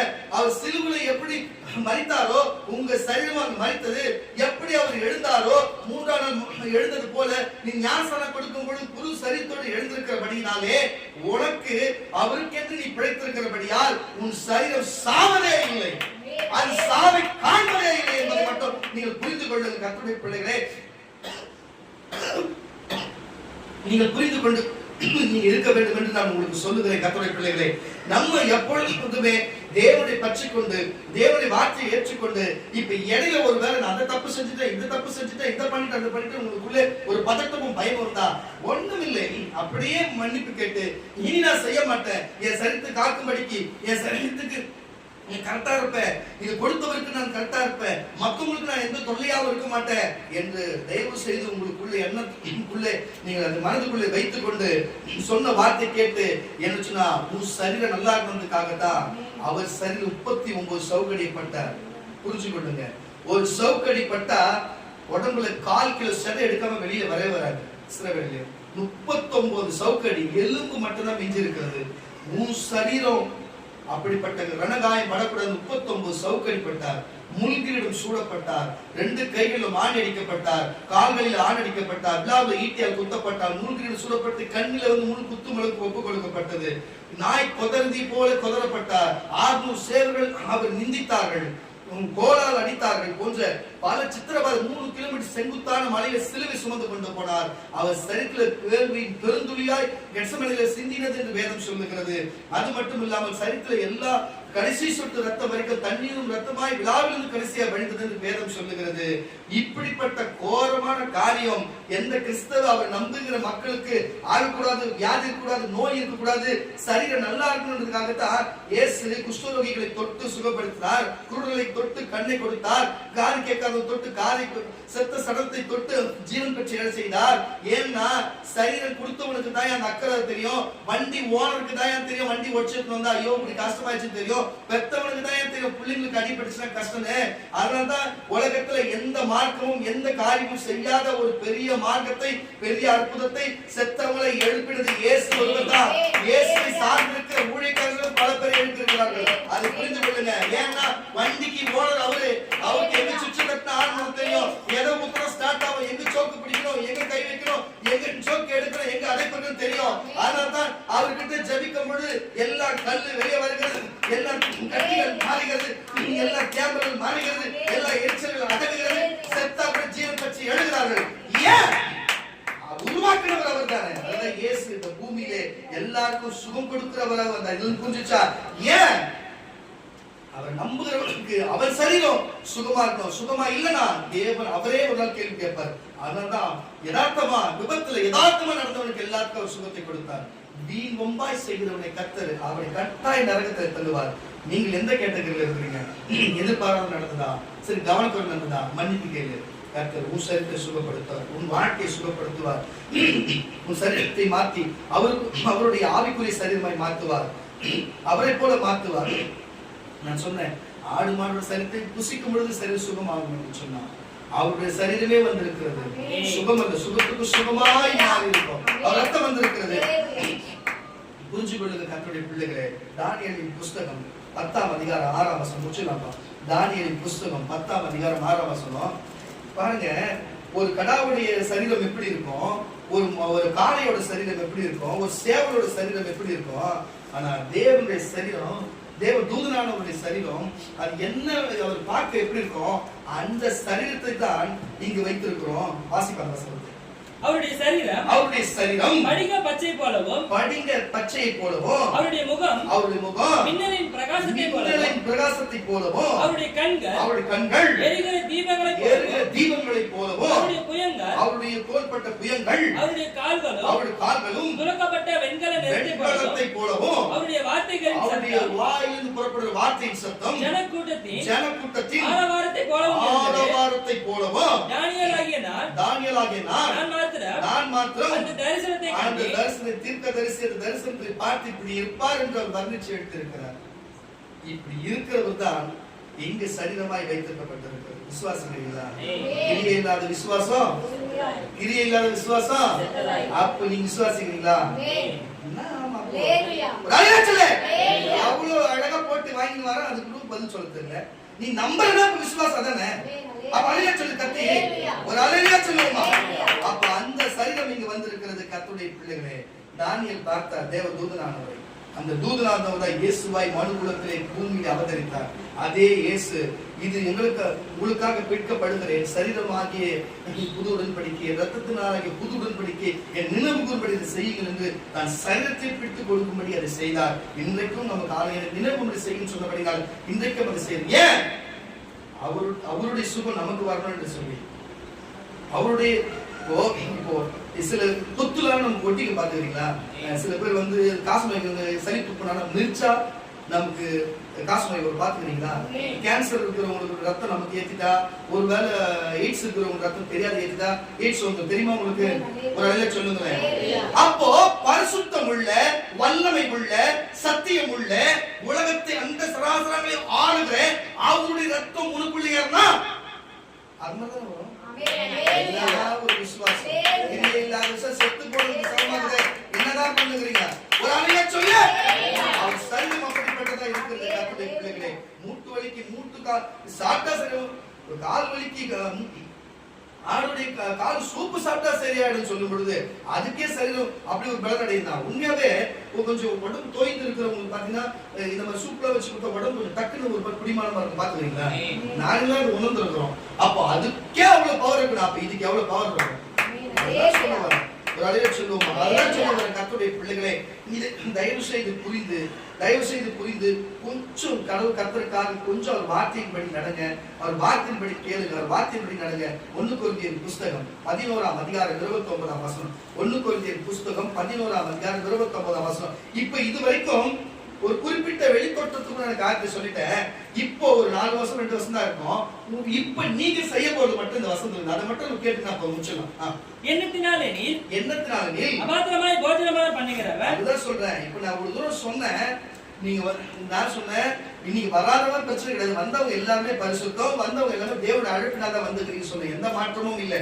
ஆமாண்ணா ஒரு அழகா சொல்லுங்க. அப்போ உங்களுக்குள்ள இருக்கிற கசப்புகளை, உங்களுக்குள்ள கோபங்களை, உங்களுக்குள்ள மனக்குழப்பங்களை, சகோதரன் மேலேயோ சகோதரி மேலேயோ யார் மேலேயோ எது இருந்தாலும் சரி, கோபங்களோ மார்க்க பேதங்களோ எதுவோ என்னென்ன காரியம் இருக்கிறதோ, மரியாதை குறைவான தன்மையோ, எது நீங்கள் மற்றவருடைய மனதை கஷ்டப்படுத்தினாலோ இல்ல ஒருவேளை உங்களை யாரும் துன்பப்படுத்தினா யாரா இருந்தாலும் சரி, தயவு செய்து ஒரு வேலை தேவனுடைய பாத்திர சன்னிதானத்தில் இருந்து, தேவனே என் மனதை சுத்தப்படுத்தும், என் இருதயத்தை சுத்தப்படுத்தும், சிந்தையை சுத்தப்படுத்தும், கண்ணை சுத்தப்படுத்தும், சரத்தை சுத்தப்படுத்தும் என்று கேட்டு நம்ம சுத்திகரிக்கப்படும், அவர் ரத்தத்தால் சுத்திகரிக்கப்படும் போது அப்ப நம்ம இதை புசிக்கப்படுது. அது அபாத்திரமா வராது, அது தேவனுடைய அனுகிரகத்தினால வரும். அவ்வளவுதான் நான் கேட்கிறேன். நீங்க எல்லாம் சித்தத்தில் தான் வந்துக்கிறீங்க. கேட்க வேண்டிய கடமை நீங்க கேட்கணும். வாசியா எண்ணத்தினாலே நீ அபாத்திரமாய் போஜனமானம் பண்ணுகிறவன். அபாத்திரமா போஜனமானம் பண்ணுகிறவன் கர்த்தருடைய சரீரம் என்னதென்று நிதானத்தை என்னன்னு தெரியாது, நிதானத்தை அறியாம தனக்கு அவனுக்கே அக்கினி நரகத்துக்கு போகும்படிக்கு போஜனமானம் பண்ணுகிறான். நீங்க அப்படி பண்ணாம தேவனுடைய வார்த்தைக்கு கீழ்ப்படிச்சு மன்னிப்பு கேட்டு பண்ணும்போது தேவன் அதை மனசார அவரே பிட்டு உங்களுக்கு கொடுக்கிறார். அல்லேலூயா.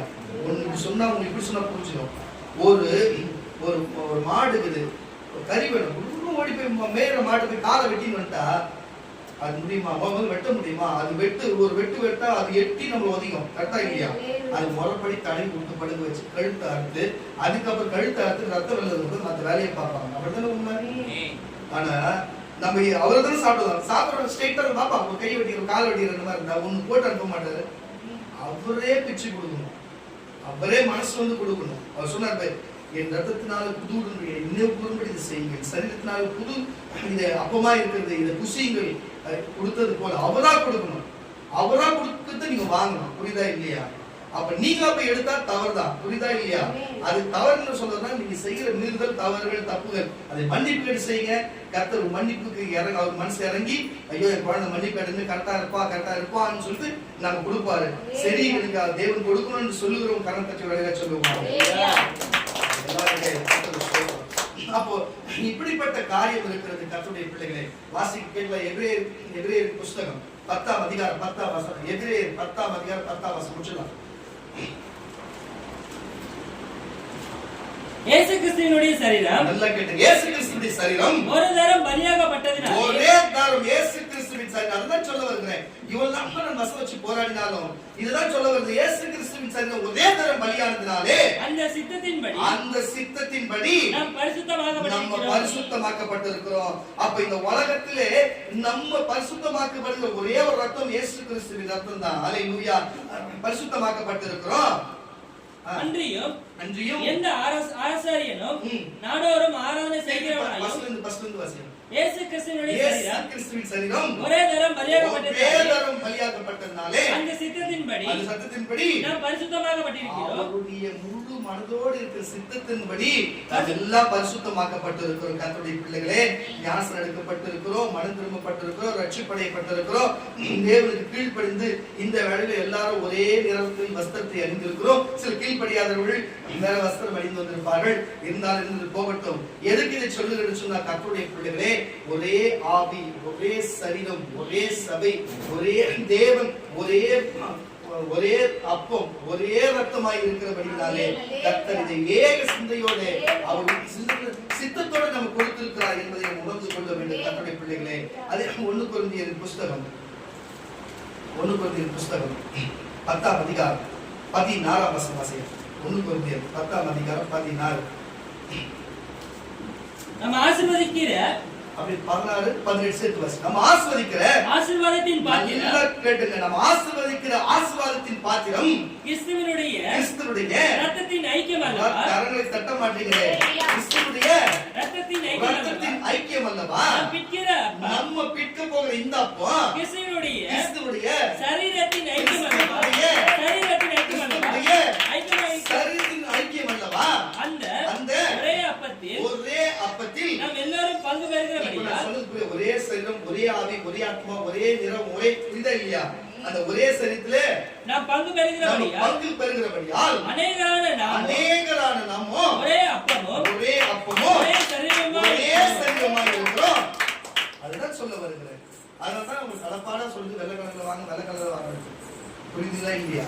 சில பேர் மேல் டாப் மட்டும் பாத்தீங்கன்னா ஒயிட் இருக்கு, கீழே தான் பாதி நல்லவங்க பாதி கேட்டவங்களா? எத்தனை வருஷமா நம்ம திருந்து கொடுத்துருக்கோம். பரவாயில்ல, இருந்து போட்டோம். கர்த்தர் நல்லவர். அல்லேலூயா. நான் பண்ணிக்கிறேன் போ. அல்லேலூயா. இறுதியா ஒரே ஒரு வசனம் முடிச்சிடலாமா? நன்றி ஆவியானவர். 1 தெசலோனிக்கேயர் புஸ்தகம் 5ஆம் அதிகாரம். 1 தெசலோனிக்கேயர் புஸ்தகம் 5ஆம் அதிகாரம் 23, 24 வாசியா.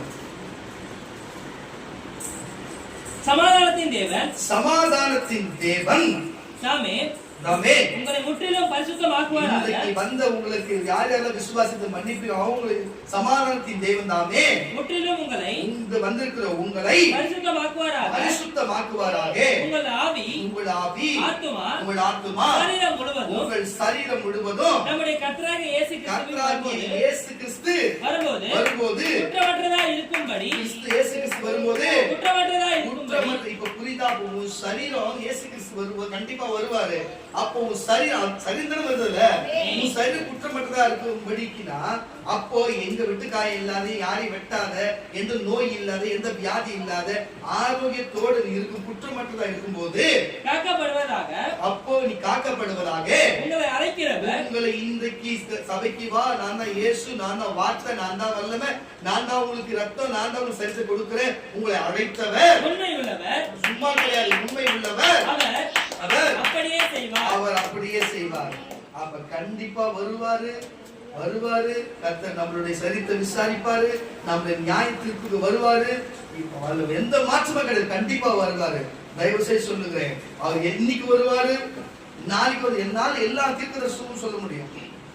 சமுத்திரத்துக்கு என்ன நடக்கும் உங்களுக்கு தெரியும், அமெரிக்காவில் என்ன நடக்கும் சொல்லி பல தடவை சொல்லிக்கிறேன். இந்த வருஷம் அமெரிக்காவில் என்ன நடக்கும், இந்தியாவில் எந்த அரசியல் வரும், யார் யார் என்ன நடப்பாங்கன்னு சொல்லிட்டு என்னென்ன நடக்கும் என்று பல தடவை உங்களுக்கு சொல்லியிருக்கிறேன். ரெக்கார்டோட இருக்கிறது. என்னால எல்லாமே சொல்ல முடியும். ஆனா இயேசு என்னைக்கு ஒருவர் மட்டும் சொல்ல முடியாது. சில சிம்டம்ஸ் எல்லாம் எங்களுக்கு தெரியும். ஆனாலும் பெரிய பெரிய ஞானிகளும் பெரிய பெரிய வேதத்தை ரொம்ப கரைச்சி குடிச்சவங்க அந்த அர்த்தங்களை புரிஞ்சு கொள்வாங்க. எனக்கு அவ்வளவு ஞானம் கிடையாது.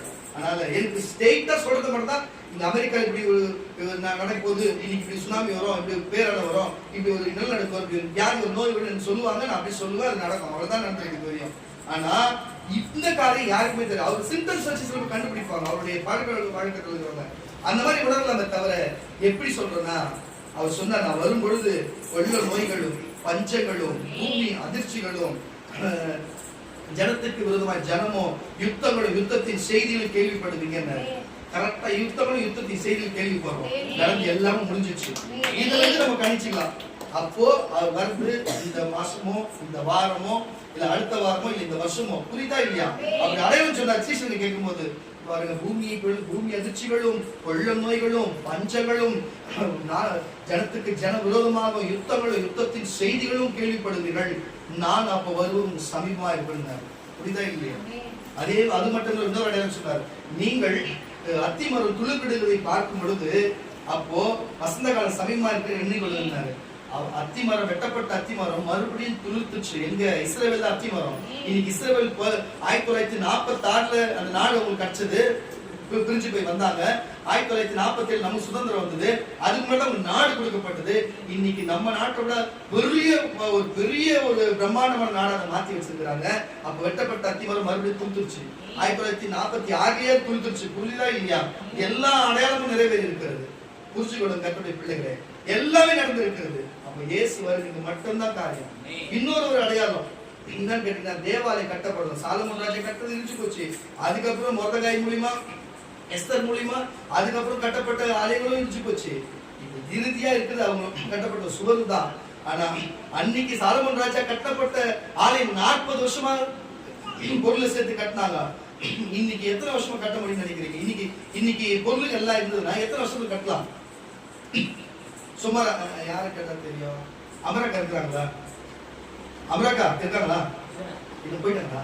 சரி, வேற யாரா இருக்காங்களா? சொல்ற மாதிரி தேவிகா இருந்தா சொல்லுமா பல தடவை ஓட்டுறது ஒரு காரில் கேட்டு. அப்ப 40 வருஷமா கட்டினது, 40 வருஷமா கட்டினது அப்புறம் 10 வருஷமா முடியும்னாங்க, 5 வருஷத்துல முடியும்னாங்க. ஒருத்தவங்க வந்து கான்ட்ராக்ட் கேட்டாங்க 1 வருஷம் முடியும்னாங்க சர்ச்சை கட்ட அந்த ஆலயத்தை கட்டுறதுக்கு. இப்போ ஒரு கான்ட்ராக்ட்காரங்க கேட்டிருக்கிறாங்க, அவன் சொன்னா 24 மணி நேரத்துல நான் சபை கட்டிட்டாரு. அப்ப எந்த அளவுக்கு அங்க டெக்னாலஜி இருந்ததுன்னா எல்லா பொருளும் இருக்குது, காலம் இருக்குது, எல்லாமே வெளிப்படுறதுக்கு எல்லாத்தையும் வச்சுட்டாங்க, ரெடியா இருக்குது. 24 மணி நேரம் இவ்வளவு லட்சம் கொடுத்து வச்சுக்கோங்க, வண்டி எடுத்து நிறுத்திடுவாங்க, அப்படியே அப்படியே டாக்டர் அதை அப்படியே எடுத்து செட் பண்ண வேண்டியதுதான். 40 வருஷமா கட்டினாங்க அந்த ஆலயத்தை. அது பாருங்க 24 மணி நேரத்தை கட்டி தரேன்றான்.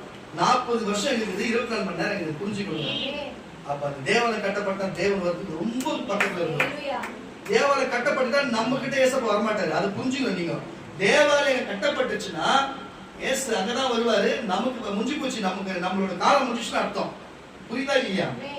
அங்க தேவாலயம் கட்டப்பட்டது உனக்கு எனக்கு தெரிஞ்சிச்சுன்னா நம்ம கைவிடப்பட்டோம்னு அர்த்தம். புரியுதா இல்லையா? இதை கட்டப்படுறதுக்கும் இதுக்கு இடையில அவர் வந்து நம்ம இட்டு போயிடணும், நம்ம அவர்கிட்ட போயிடணும். அதுக்கப்புறம் அவர் ராஜாவாங்க இறந்து வருவார். புரியுதா இல்லையா? இதுதான் அடையாளம். 24 மணி நேரத்துல கட்ட முடியும். எல்லா காலை வந்துச்சு, எல்லா டிஎன்ஏ போட்டுக்கிட்டு எல்லாத்தையும் இந்த சிகப்பு காலை கொண்டு வந்துட்டானுங்க. எல்லாமே முடிஞ்சு போச்சு. எல்லாம் ஏற்கனவே சொல்லியிருந்தேன், அந்த மோசை வச்சிருந்த அந்த பெட்டி, அதுக்குள்ள வச்சிருந்த எல்லா பொருளும் தொலைஞ்சிருந்தது, எல்லாமே கண்டுபிடிச்சிருவாங்க சொல்லி சவுதியில் தான் தொலைஞ்சிருந்தது. சவுதிக்காரங்க கொடுத்துட்டாங்க. அதை இப்ப அவங்க கையில் தான் இருக்குது. புரியுதா இல்லையா உங்களுக்கு? எல்லா நியாயப்பிரமாணத்து பெட்டி, நியாயப்பிரமாணத்தோட எழுத்து எல்லாமே கட்சிச்சு அவங்க கிட்ட, எல்லாம் ரகசியமா வச்சிருக்கிறாங்க. நாளைக்கு கூட முதல்ல முடிஞ்ச கட்ட முடியும். ஆனா நாளைக்கு அவங்க கட்டாங்கன்னா ஏசு அங்கதான் போவாரு, நம்ம கிட்ட வரமாட்டாரு. அதோட நம்ம லைஃப் முடிஞ்சு, நம்மளோட கட்ட முடிஞ்சது. புரிஞ்சுக்கொள்ளுங்க. கட்டுறதுக்கும் இங்க நடக்கிற சூழ்நிலைக்கும் நீங்களே பாத்தீங்கன்னா மனசுதான் காரணம். இப்போ நெத்தனியா ஓகேன்னா முடிஞ்சு போச்சு. அந்த நாட்டோட அதிபர் இருக்கிறார் பார்த்தீங்களா நெத்தனியா. இப்போ நெத்தனியா ஒரே வார்த்தை, இன்னைக்கு நம்ம தேவாலய எருசலேம்ல கட்டிடலாம்னு அவர் சொல்லிட்டாருன்னா வேலை முடிஞ்சு போச்சு. நெத்தனியா சொன்னா உடனே கட்டிடுவாங்க. புரிஞ்சுக்கொள்ளுங்க. கத்துட்டு பாருங்க பாருங்க எந்த சாலமோன் தாவீது வந்தாரோ, அவங்க அதுக்கு முன்னாடி ஒரு தாவீது இருந்தாரு. இப்போ பாருங்க, இப்போ இருக்கிறவர் வந்து சாலமோன் பேர்ல இருக்கிறாரு. நெத்தனியா கூட பேர் சாலமோன் சேர்ந்து வருது. சாலமோன் தான் அந்த நாட்கள்ல வந்து தேவாலயத்தை கட்டினா. புரிஞ்சுதா இல்லையா? இப்ப ரீசெண்டா இருக்கிற பேரும் சாலமோன் நெத்தனியா தான் வரும். புரியுதுங்களா? புரிஞ்சுக்கொள்ளுங்க. கத்துரை எல்லாமே கணக்கு ஒழுங்கு இருக்குது. அங்க இருக்கிற நபிமார்களும் சொல்றாங்க, என்னுடைய கணிப்புப்படி பார்த்தா இந்த ஆண்டே அது முடிஞ்சிடும், இந்த அதிபரோட இதை கட்டி முடிச்சிடுவோன்றாங்க. பாத்துங்க நான் எவ்வளவு சபீமா இருக்கு, எவ்வளவு பக்கத்துல இருக்கிறோம்னு புரிஞ்சு. கிறிஸ்தவங்களுக்கு நான் சொல்றது உங்களுக்கு புரியும். எல்லாத்தையும் பார்த்து கொள்ளநோய் இதுவரை நம்ம வயசுல பார்க்காத கொரோனா கொள்ளநோய் பார்த்தோம். வேதம் அப்படிதான் சொல்லுது. நிலநடுக்கங்களை பார்த்தோம், பஞ்சங்களை பார்த்தோம். கொள்ளநோய் போனதுக்கு அப்புறம் எவ்வளவு பஞ்சத்துல சோமாலியா முதற்கொண்டு இந்தியா முதற்கொண்டு எல்லாரும் சாப்பாடு எவ்வளவு கஷ்டப்பட்டோம். நடந்துதான் இல்லையா? இப்ப யுத்தங்கள் எவ்வளவு யுத்தம். இங்க பக்கத்துல பாத்தீங்கன்னா ரஷ்யாவுக்கு பக்கத்துல இருக்கிற உக்ரைன் எவ்வளவு போர் நடக்குது. நடந்தா இல்லையா? எவ்வளவு போர் இருக்கும். அங்க இருக்கிற இஸ்ரேலுக்கும் பக்கத்துல இருக்கிற பாலஸ்தீனத்துக்கும் காசாக்கு எவ்வளவு போர் நடக்குது. இதெல்லாம் புரியலையே உங்களுக்கு? தயவு செய்து சொல்ற கர்த்தருடைய பிள்ளைகளே, எல்லாம் 1ஆம் உலக போர், 2ஆம் உலக போர் எல்லாமே நடந்திருக்கு. அந்த உலகம் தாங்கி செலுத்தும். சொன்ன வார்த்தை நிறைவேறுகிறது. இன்னைக்கு வரலாம், நாளை கழிச்சு வரலாம், நாளைக்கு கூட வரலாம். அங்க நெத்தனியா முடிவு பண்ணா எப்போனா முடிஞ்சு போச்சு. அங்க முடிஞ்சு போச்சுன்னா நம்ம கட்ட முடிஞ்சு போச்சுன்னு அர்த்தம். யோசனை பண்ணி பாருங்க. உங்க சரீரத்தை காப்பாத்திக்கீங்க, உங்க ஆவியை காப்பாத்துங்க, ஆத்மாவை காப்பாத்திங்க. அது வந்து பழுது இல்லாம இருக்கிறதுக்கு இந்த அவரோட சரீரத்தை சாப்பிடுங்க, அவர் நினைவு கூறுங்க, தயவு செய்து அவர் பண்றாடுங்க, அவர்கிட்ட கீழ்படுங்க, உண்மையா இருங்க, ஜெபிங்க. கர்த்தரோட வருகைக்கு எது காத்து கொண்டிருங்க. அவர் வரும்பொழுது ஆரோக்கியத்தோட சுகத்தோட பலத்தோட இருக்கணும். கிறிஸ்தவனா இருந்தா போதாது, ஆவி உள்ள கிறிஸ்தவனா இருக்கணும். ஆவியை பெற்றுக் கொள்ளுங்க. ஞானசனம் முழுக்க ஞானசனம் எடுத்து கிறிஸ்தவனா இருக்கணும். அதை முடிச்சு கொள்ளுங்க. அது நினைக்கும்படி ஒரு அப்பத்தை சேர்த்து புசித்தவனா இருக்கணும். புரிஞ்சு கொள்ளுங்க. எல்லாத்தையும் செஞ்சா நீ மறிச்சிருந்தாலும் சரி, நீ எந்த நாட்டுல இருந்தாலும் சரி, அவர் வரும்போது ஏற்றுக்கொண்டு போயிடும். அவ்வளவுதான் விஷயம். விசுவாசிக்கிற முழுக்க நல்லா கேட்டுங்க. முழுக்க ஞானசனம் எடுத்தவங்க சகோதரர்களுக்கு கை காலை கழுவுலாம் வெளியே கழுவிங்க.